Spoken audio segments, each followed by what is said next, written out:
You're in a match, but then you make a bad mistake. And that mistake costs you a lot. Now you're frustrated and full of anger and you can't believe you did that.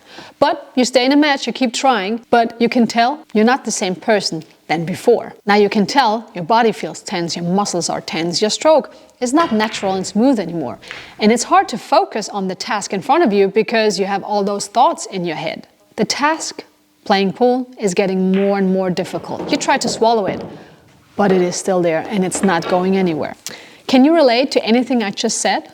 Because we're humans, we're full of emotions, and emotions are good and important, but sometimes they get in the way. In this video, I'm going to give you a quick and short overview of our emotions. I give you a different perspective and some steps and tools so you can work and deal with it a little bit better. And in the end, there will be an SOS last minute tool that you can use the next time you're standing in front of that last 9 ball. I'm giving you this quick overview so you understand emotions better. Why? Because when you understand something, it's easier to deal with it. Because we all sometimes feel like a victim of our emotions, but we're not. The actual problem is not the emotion itself, it's the way we react to it. So one thing you probably know anyway, emotions are normal. They're important and they're there for a reason. We all have them, and that's okay. We always think that there are good and bad emotions, but fact is we need all of them. And you also have to understand whenever you work on your mental game, no matter if this is with a sports psychologist or a mental coach, the goal is never to erase those emotions, to not have them, because this goal is impossible. The goal should be to actually work with the emotions, to not be as affected by them, especially when you're playing pool. That's the goal, but never to not have them. So that's important to know, they never go away. And there are basic emotions, and we're gonna look at those basic emotions in a minute. We have established we all have emotions, and emotions are not bad. They can be there as long as they don't influence us too much. But when they get stronger, when they're actually in the way of what we wanna do, then they become a problem.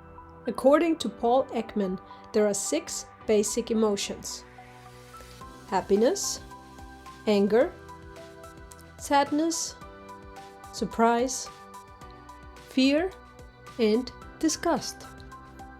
When you Google emotions, you will find the words primary emotions and secondary emotions.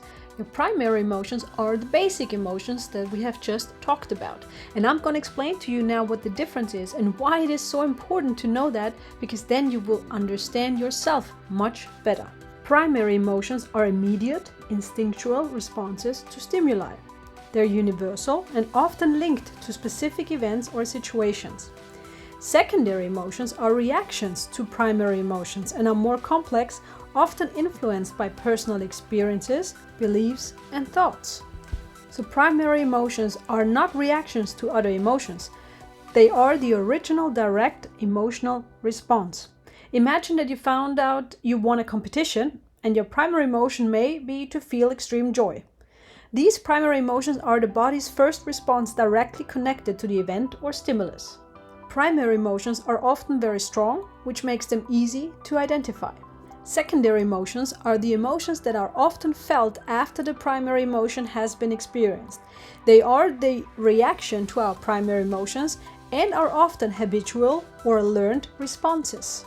For instance, after feeling the primary emotion of anger, you may feel the secondary emotion of shame afterward.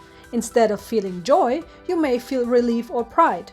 Instead of feeling fear, you may feel hateful. The purpose of secondary emotions is to cover up the sensitive primary emotions with something less sensitive.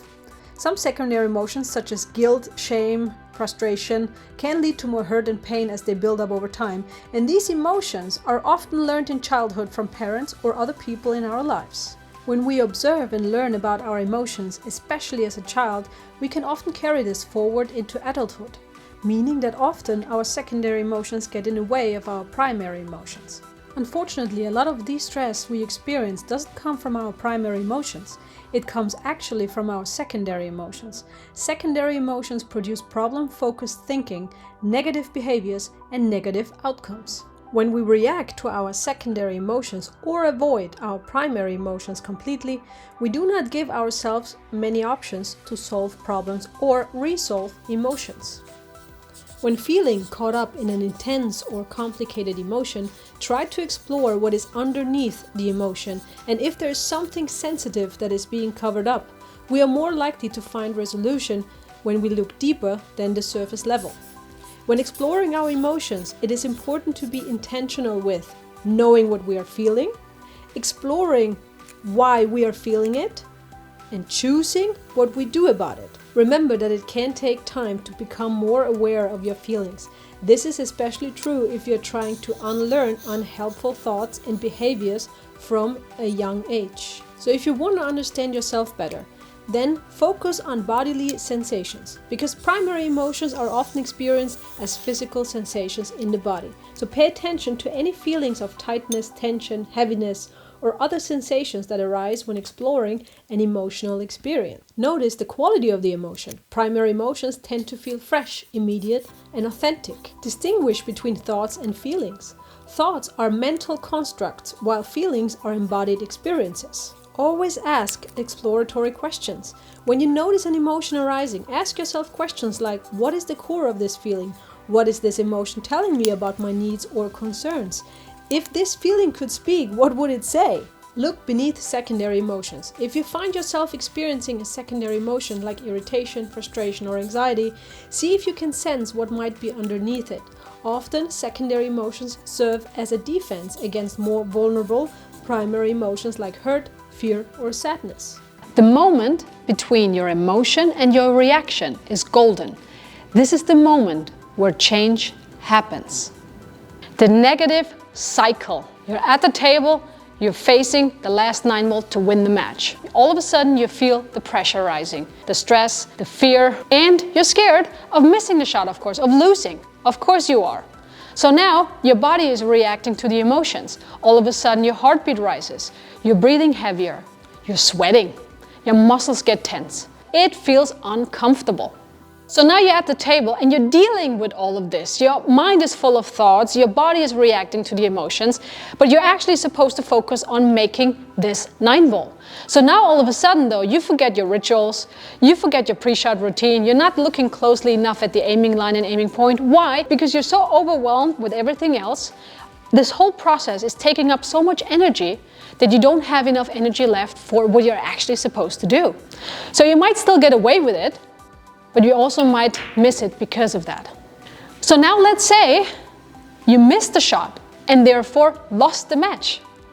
You walk off, you're frustrated, you're angry, you're disappointed, you feel full of shame.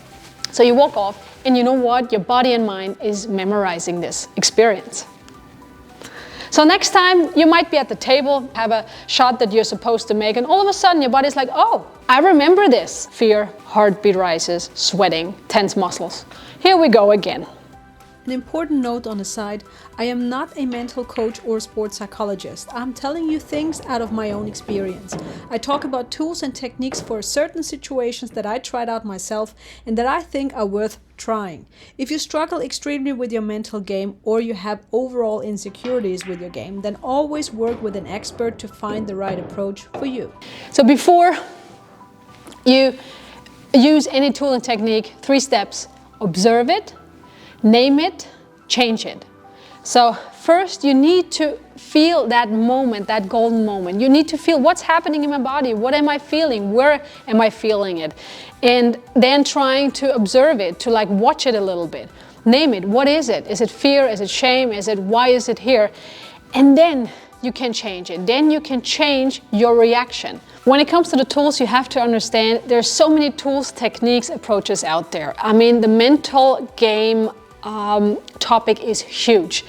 Therefore, you have so many mental coaches and sports psychologists out there. So I'm not going to talk about all of this. I'm just showing you some tools and techniques that I tried out myself and that I feel are working for pool because we don't have so much time in between shots, right? Especially for us pros, like we have like a 30-second shot clock, so I cannot take too much time. So I need something quick and easy for certain moments where I feel overwhelmed, where my emotions are taking over, or where I feel like I have to gain control back. First of all, people, you need a plan B, always for your matches, like a what if situation.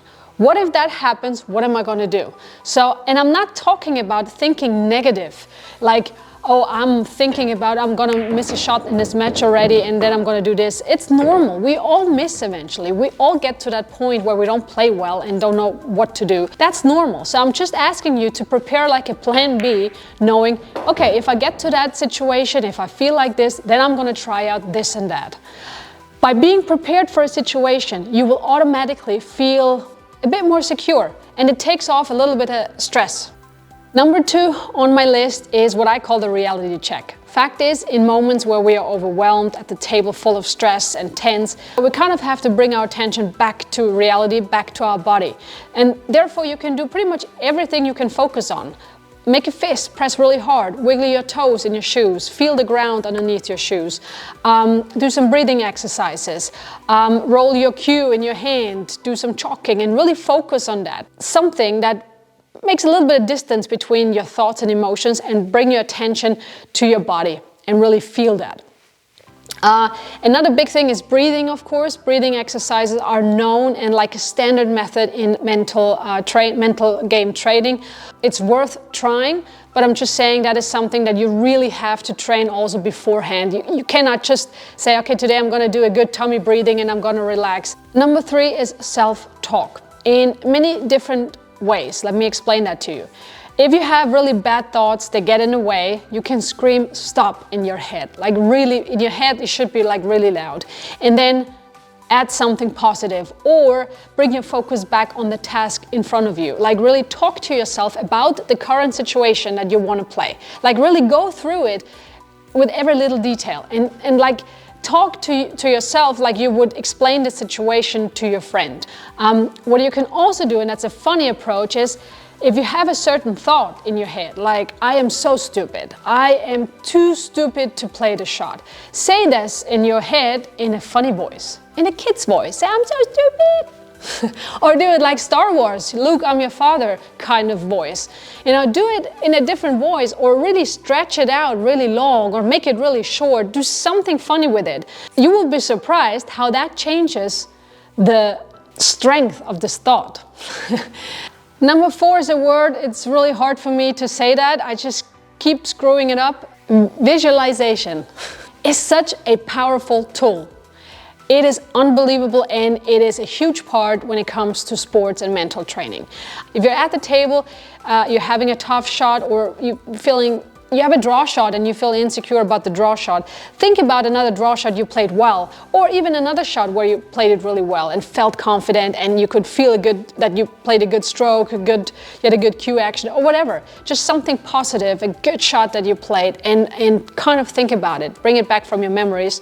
But when it comes to visualization, it doesn't necessarily have to be a billiard shot. It can also be something completely different. For example, think about a situation that always makes you smile or even laugh.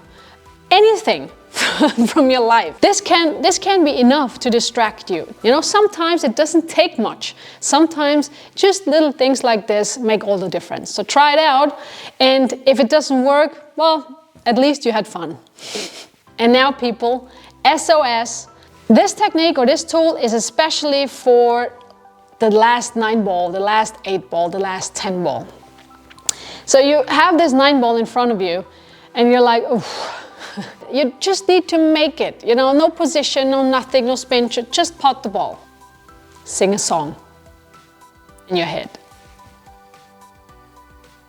Sing a good song that you like. Of course, it would be great if you sing a song that you can relate to, that you really love, that gives you like some kind of positive and powerful energy.